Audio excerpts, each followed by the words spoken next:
So first, I want to say a incredible thank you to Catherine White for this evening.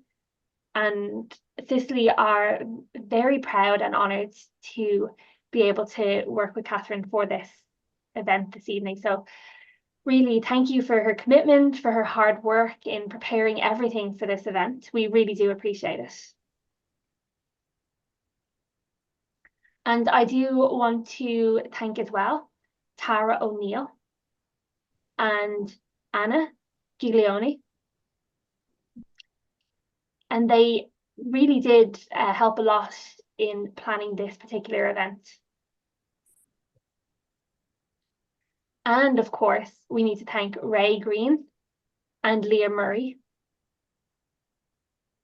because they are helping with the technology for this evening to make sure everything goes smoothly for everyone watching.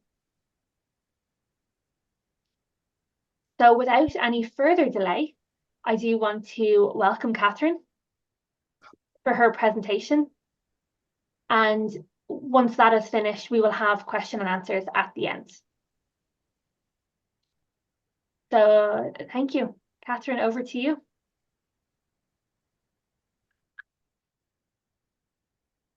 So good evening, everyone. At the time of writing this, the sun is out, blue skies, if that's still the case now. Thank you even more for joining. If I had the chance, I would be out there chasing the sunset and taking pictures. First of all, I would like to thank CISLI for organising this event. It has taken a few attempts to get to this stage, but we're heartened that it has finally happened. They are also to be thanked for extending this opportunity to other interpreters that are not members of CISLI.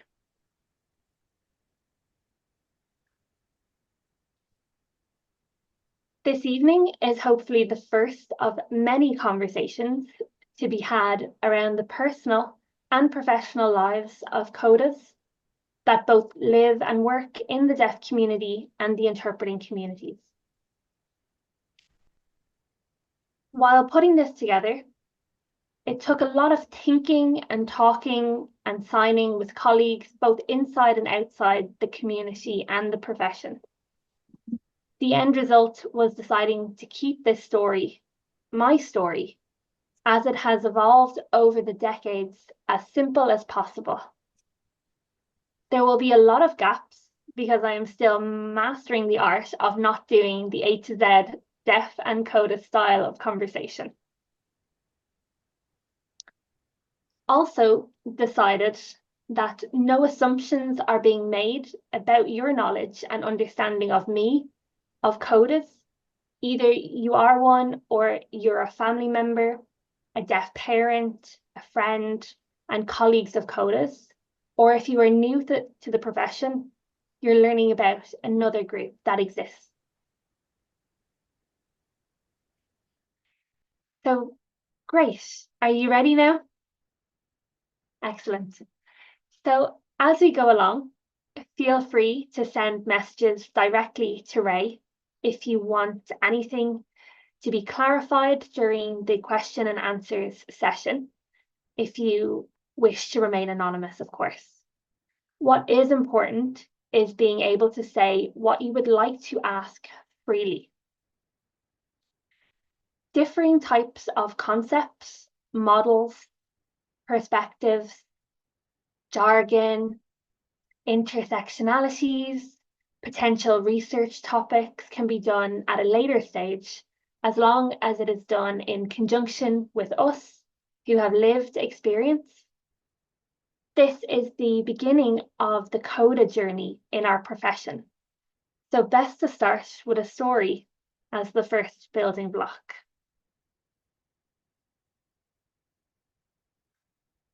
So this presentation and the PowerPoint is almost complete and will be sent out at a later stage.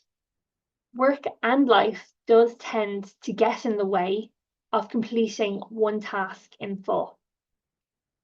as I'm sure this is familiar to you all. Also, it is less hassle having to worry about managing one's own train of thought and PowerPoint presentation slides at the same time. It will include links to other CODA conversations and different CODA organizations if you are interested in knowing more. So this here is a hop, skip, and a jump through my 60 years to date. I am in the very long, slow process of writing an autobiography. The current working title is The Silent Lens, Seen but Unseen. That will fill in the gaps at some stage. For now, you will have to use your imagination to guess what the journey has been like so far. So for the first part of this conversation, I will be using ISL. When it comes to the question and answers, I will revert to English. Our interpreters for this evening are Tony Dolan and Sarah Garvey, and I would like to thank them for the challenge of accepting this assignment. Never easy interpreting in front of your peers, is it? So for now, sit back and relax, albeit in front of your screen, which is the imagined sitting around the fireside listening to the Shanghai. For those who are outside of Ireland, Shanghai was an Irish storyteller back in the day.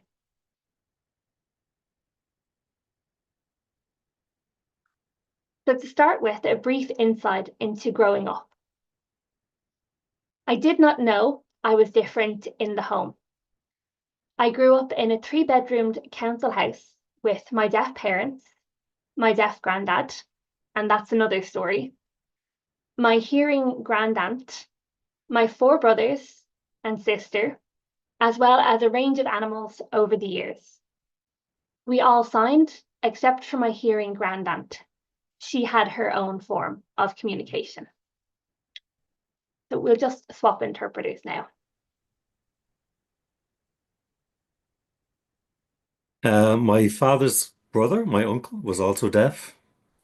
His wife, deaf, and their 5 children.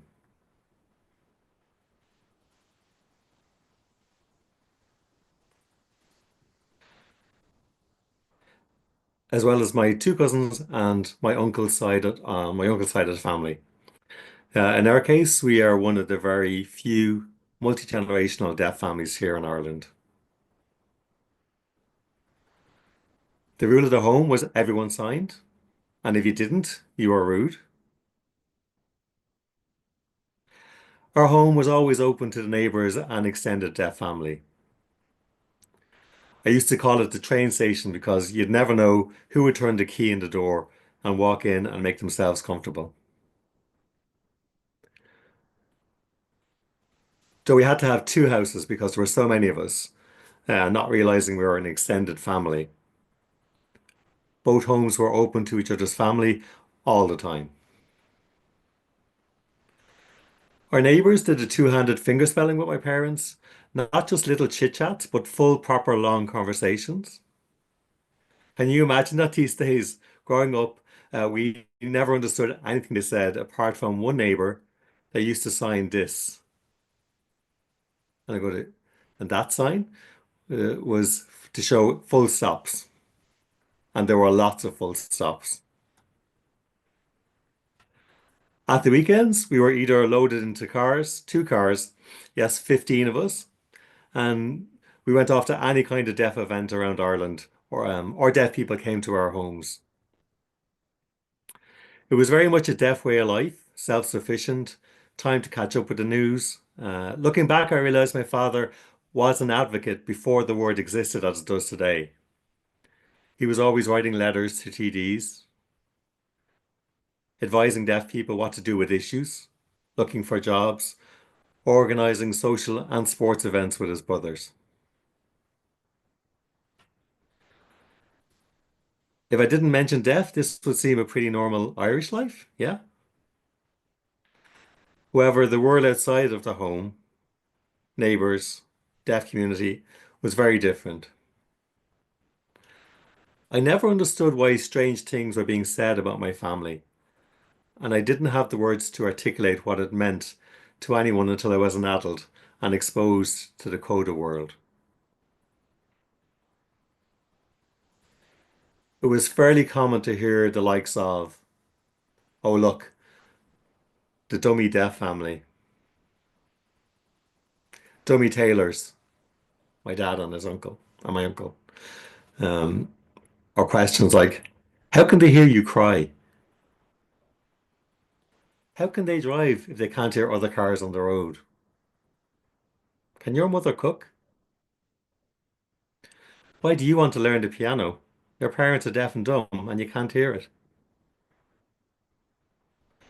No point in becoming an Irish dancer. And I remember my father had embroidered the most beautiful costume under a small lamp at night for 6 months. But I was often teased and bullied for wanting to dance, and I gave up, but I didn't tell my parents why.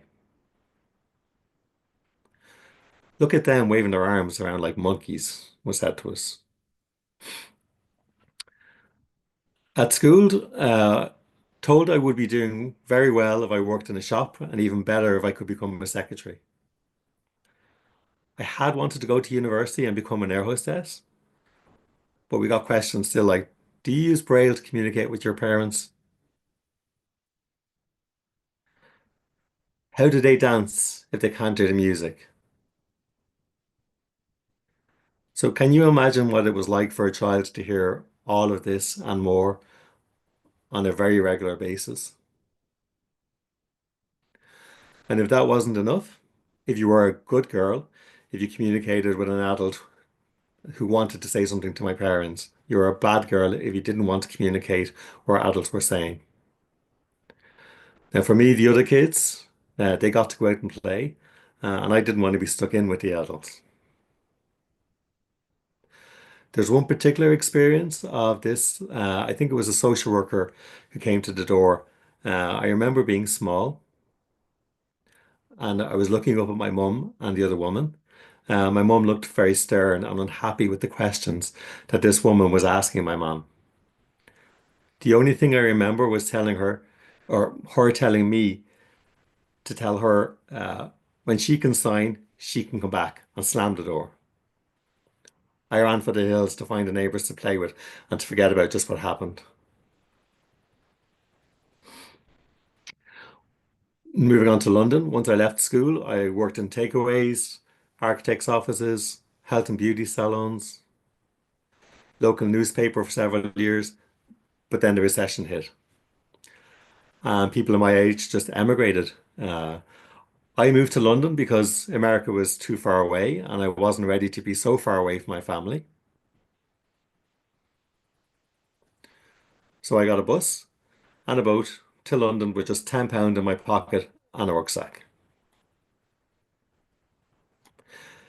Now, my mother, she had a friend there and I stayed with her and her family. She was deaf and used BSL.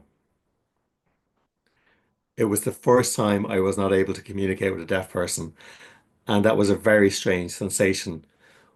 Understanding the mannerisms, behaviors, but not the language. It didn't sit comfortably with me at all. So I was then guided to learn BSL.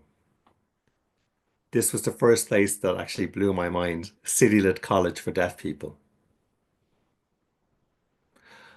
I was surrounded by deaf professionals. Now, growing up, I was accustomed to deaf tailors, cobblers, domestic workers, carpenters, builders.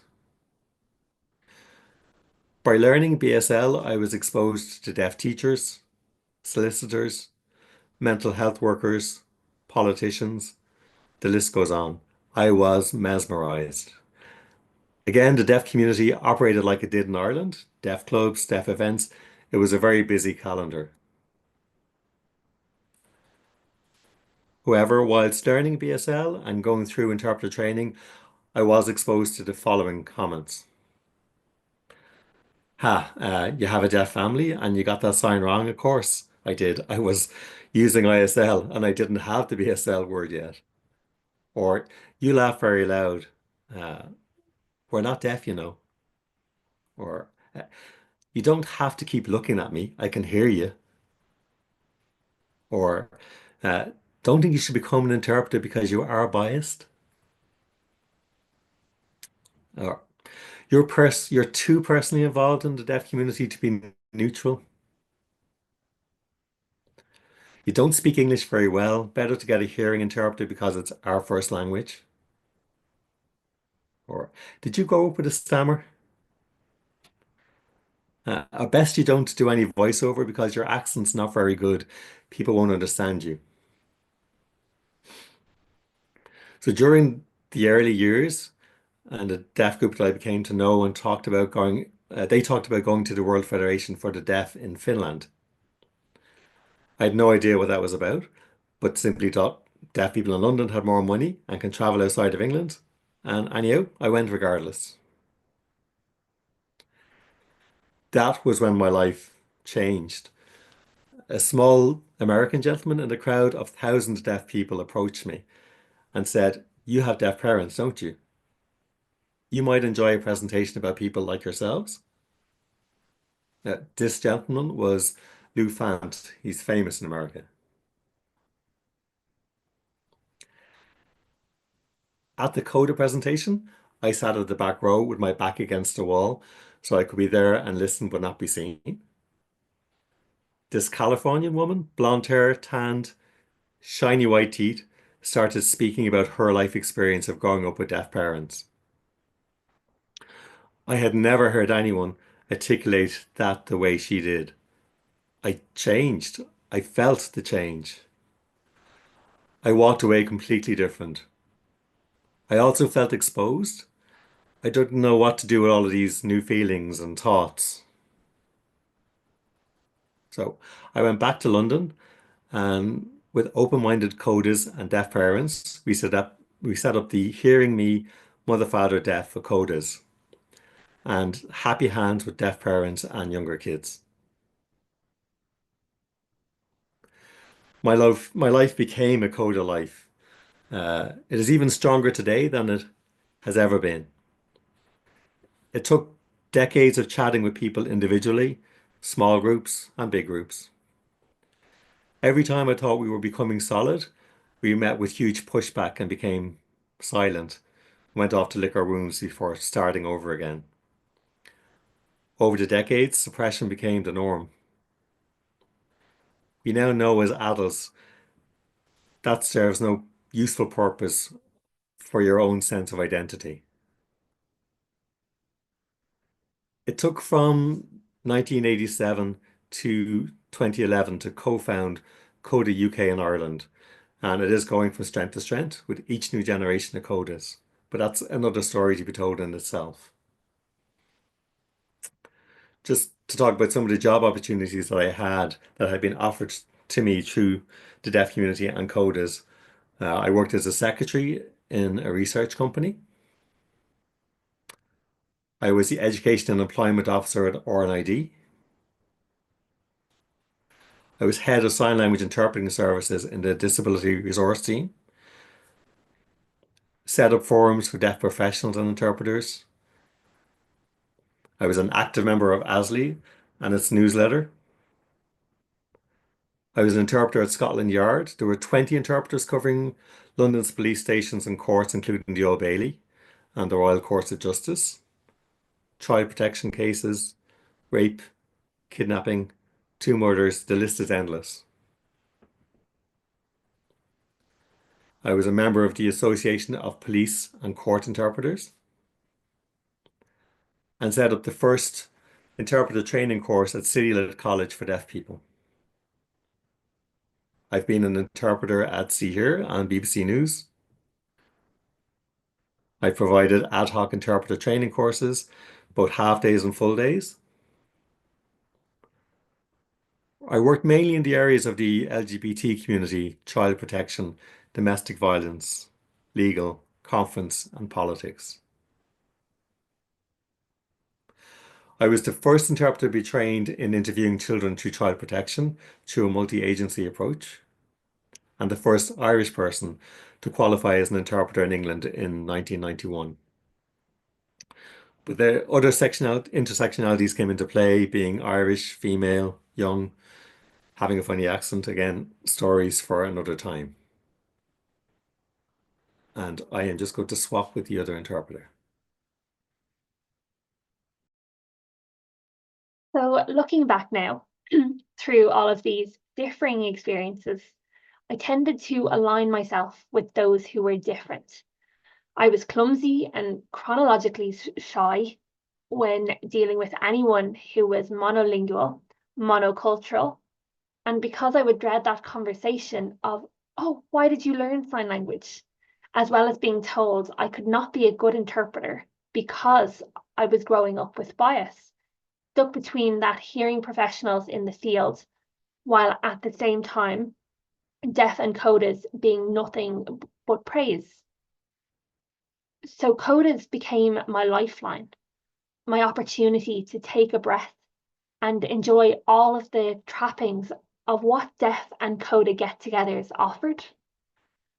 So before I forget, another memory. In all those years I was learning BSL, I would go home and watch my parents and neighbours do their long-winded, two-handed finger-spelling conversations. And it took about 3 or 4 years before I actually managed to understand them. Such was my excitement that I jumped up and told them what they had just said. And in a quicker heartbeat, both of them looked at me. They looked at each other and went straight into the kitchen to carry on their conversation. They told me it was none of my business. So in the mid-90s, my father passed away, and it turned my life upside down.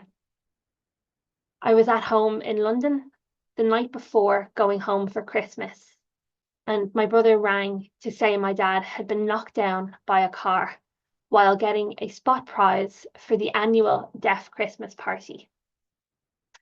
My suitcases were packed, one with videotapes with subtitling, because that didn't exist in Ireland yet, and also a video camera and a book on how to ask questions about people's lives. So while living in London and traveling for work internationally with British deaf people, I saw what my family had experienced and had something to offer the world. A multi-generational deaf family with CODAs working in the sector. I wanted to showcase how deaf families can survive and thrive, no matter what was thrown at them and us. This never happened, and it broke me for a few years. London just wasn't the same for me anymore. And then I was offered a job in New Zealand through a CODA social worker living in London who then had returned home. It was to manage the interpreting services through 14 local offices through the National Deaf Association. Begin with which letter of the alphabet, which in each case is silent. Sorry, there's Yes. some noise What there. everyday bodily action of the eyes is sometimes known as dictation or... There's a noise in the background. Which American rapper atop the UK singles chart in June 2024 with the song Houdini? Yes, Robert Gascoigne Cecil. Sounds like there's a TV on. Sorry, I just turned that off there. Sorry. Yes, so I was offered a job in New Zealand, and that offered a change of scenery, people, and new opportunities. At the same time, I was looking to get a mortgage. I didn't know how to make a decision, whether to stay in London and become a homeowner or go far, far away. So I tossed a coin and made plans to New Zealand, to move to New Zealand. And yes, I really did toss that coin. So here I was, thousands of miles away from everything I had ever known in Ireland and England, starting again from scratch. Well, almost from scratch. This time I had BSL. And New Zealand's sign language would be part of that language family. I didn't have to learn about I did have to learn, about the Maori culture, the language, and the way of life in order to do my work. And that was a profound learning experience, both personally and professionally. And it was also where I married and had my son, Connor. So again, more intersectionalities came into play. Being a Pakiho, which is a foreign white person, versus being Irish. Now that's another story for a different day. But it was here that I learned no matter how far away you go, your past life always goes with you. It was the Maori deaf community that embraced me in my totality.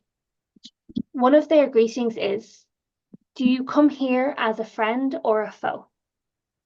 As well as acknowledging one's waki papa, which is acknowledging your ancestors, because without them, you would not be standing in front of us today. That stuck with me and eventually led me to decide that I needed to go home, but this time with my son. Those 4 years there stay with me still today. They cemented the fact that I was a native language user, and in my case, it was ISL. I was a carrier of my family's history and legacy, and to be proud of it, even if I were to physically stand tall and alone in this, because my ancestors are who I am. That created a very different mind shift that took years to become really ingrained in me. Aotearoa, New Zealand and Ireland have a shared history of colonialisation, the decimation of the native language and culture. And this was shared many times by members of the deaf and hearing Maori cultures across New Zealand. I felt more at home here, physically, mentally, and emotionally. I was me, Catherine, who happened to have all these weird and wonderful traits that was easily understood by them. Again, lots of intersectionality came into the fore. When I was outside of the deaf and Maori spaces, I experienced many of the same challenges that I had faced in England and Ireland. Being a CODA, they were familiar, and again, I chose to align myself with those who understood me as I am. Because energy-wise, it was tiring to have to explain myself again and again and again. So coming back home with a husband and a son was akin to a reverse culture shock, because while many things had changed, many things had stayed the same. I was called the boomerang blow-in, even though that's an Aussie concept, but I was coming back from New Zealand, a completely different country. Getting back into the interpreting world was not easy. I had to start from scratch. I had to make my own way with the support of my family. And I was bringing back new ideas and new concepts and new ways of living that quite rightly was not understood, as they just didn't exist in Ireland just yet. So from the days of London to today, CODA as a concept is still developing. I can safely say that we are misunderstood simply because there is not enough of us that are in the profession.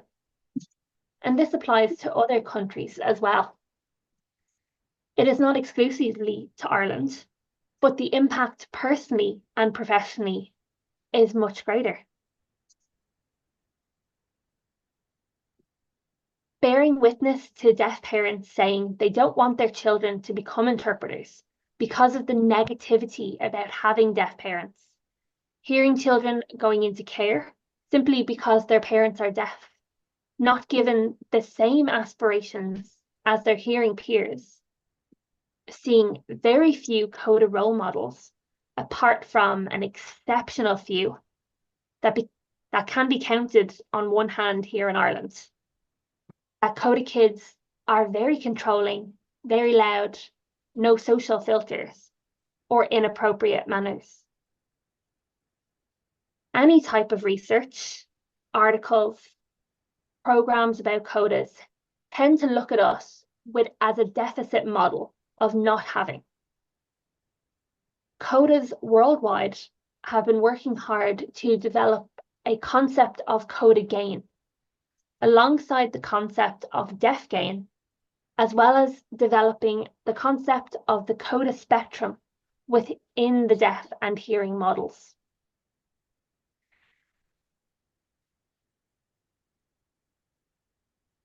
Anyhow, I stayed at home for 7 years, and during this time, my mother had cervical cancer.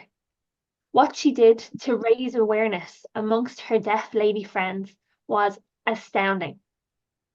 She also gave the gift of ISL to my son Connor. At 15 months, he had 150 signed words and 3 spoken words.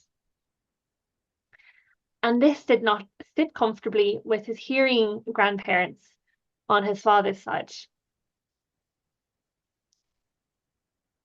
It was advised it would be best if I did not interpret for my mother because of that close association. What was never asked was my mother's opinion. She was comfortable with family members who were interpreters because we knew. And she didn't have to keep explaining all the time. I was also never asked what was I doing to keep safe as a daughter and as an interpreter. I had several support networks to ensure I was within my boundaries of keeping safe. But to unpack this entirely would require separate time and effort at some other stage. While here, I set up the Deaf Adult Learning Programme through the Deaf Kerry Resource Centre and Kerry Education Service. It won several national awards, and my mother was alive to see this, and it was a homage to my father. I also created the first Deaf Access audit document funded by the CODA that has sat on a shelf for years and has never been used. As the years progressed, I became involved in the now defunct CISLI as chair and co-editor of its newsletter with Cormac Leonard. There was good work being done alongside listening to the old and familiar otherings, microaggressions, unconscious bias. We went back to the old model of suppression in order to keep going within and outside of the community and the profession. So after my mother passed, I decided to move to Nottingham so that my son could be near his father, as flying between both countries was not an option, and I wanted for his years growing up. I truly was alone and having to start all over again. I had to knock on doors for work. I had to beg for work. Hearing professionals were slow to give me an opportunity, and it was through the Deaf and CODA networks that I was given freelance jobs to earn a living and to make a roof over my son's head. The first 2 years there were the loneliest I had ever experienced. Being Irish was hard, and I had relearned resilience and standing alone differently.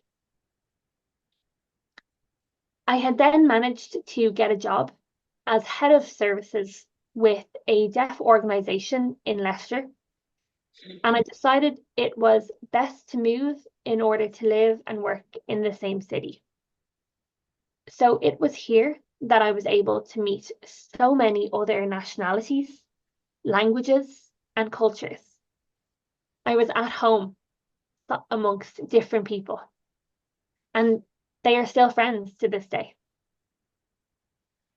But once I was made redundant, I went freelance again until getting my dream job as the Deaf Communications Manager at a medium secure unit for deaf men that was being established in a different country.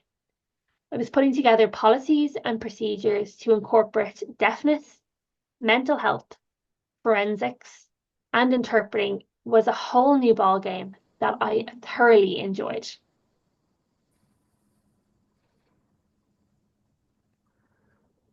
And we'll just swap interpreters.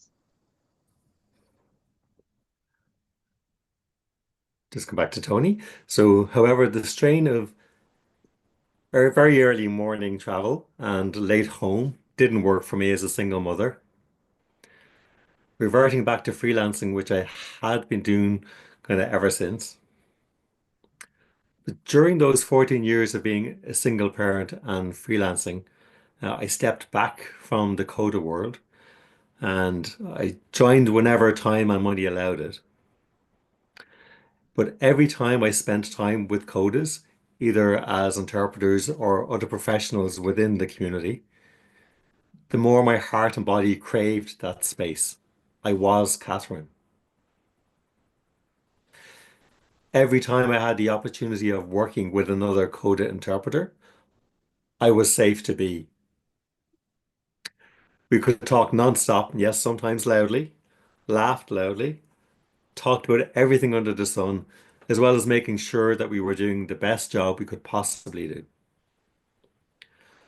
We also joined in the after events with deaf colleagues, shared life and insights that were not normally shared. It created a tight, safe bond. I craved those opportunities. It was a home away from home in those spaces. These opportunities also arose interpreting European and international events. You were almost guaranteed that if there was a significant deaf event, there would be a cohort of coders who would find each other, agree to meet for a bite and a chat all night long. Just like the deaf world, the coda world can be found alongside them. And it makes sense because that's where our roots were formed. Our outlook on the world in the early years comes from their eyes and their experiences. Not for a moment am I saying that we are deaf. We're also not saying that we are hearing. We are coda. We don't align ourselves with the medical model of hearingness. Ours is about our deaf family, language at our home, their history and culture are ours too. So then I came back home again.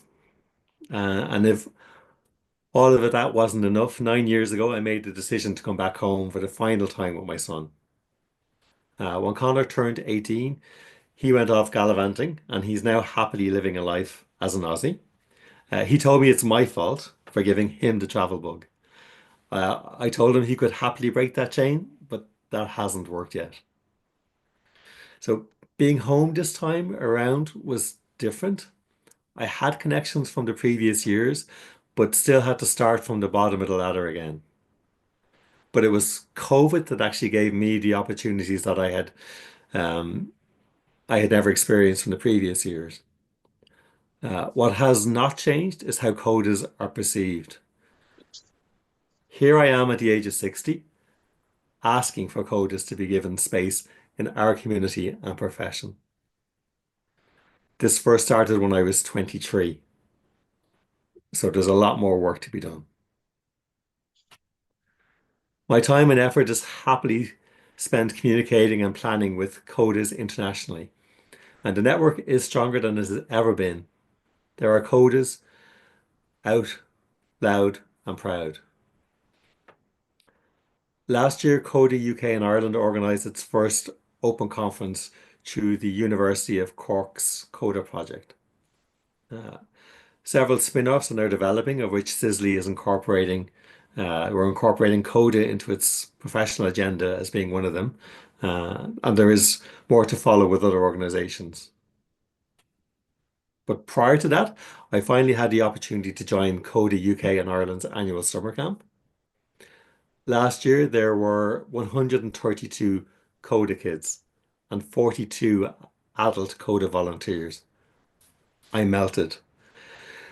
To see such a strong, vibrant, happy, positive role modeling all in one space filled my heart like no other sensation I could describe. Kids had the opportunity to share their stories with adults who simply understood.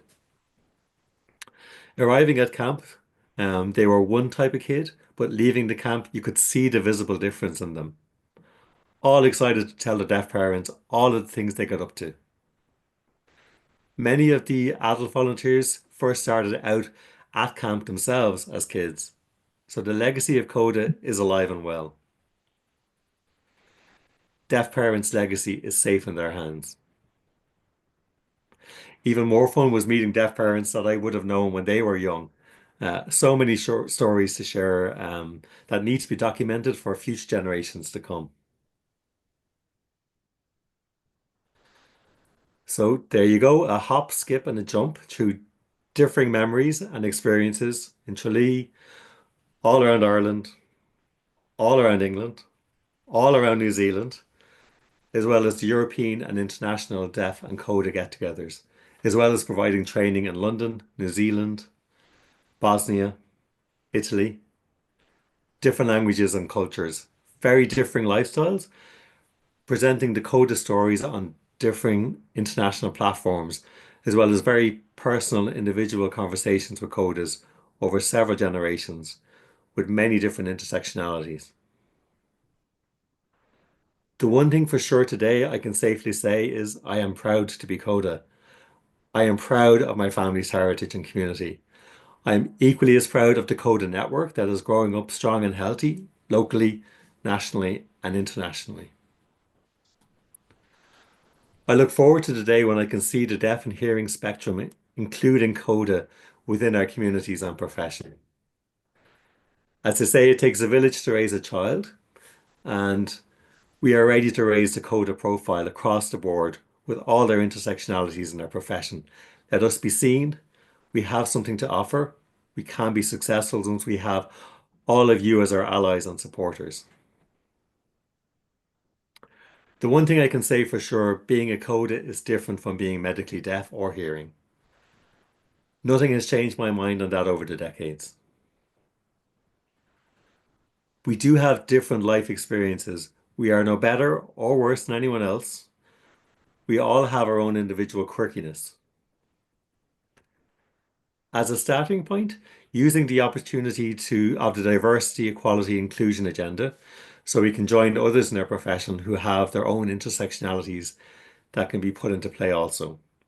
But it is long overdue having CODAs on the deaf hearing spectrum.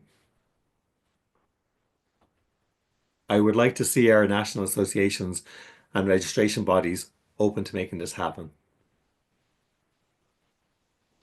So that's it. I'm done. Thank you for watching. By the way, if you have stories of how we met, either on the deaf CODA interpreting journey that you would like to share in the autobiography, The Silent Lens, Seen but Unseen, either named or anonymously, do let me know. And now I'm going to hand over to Ray to facilitate the question and answer session. And I'm also handing over to Tony and Sarah to do the ISL for this section. And again, thank you.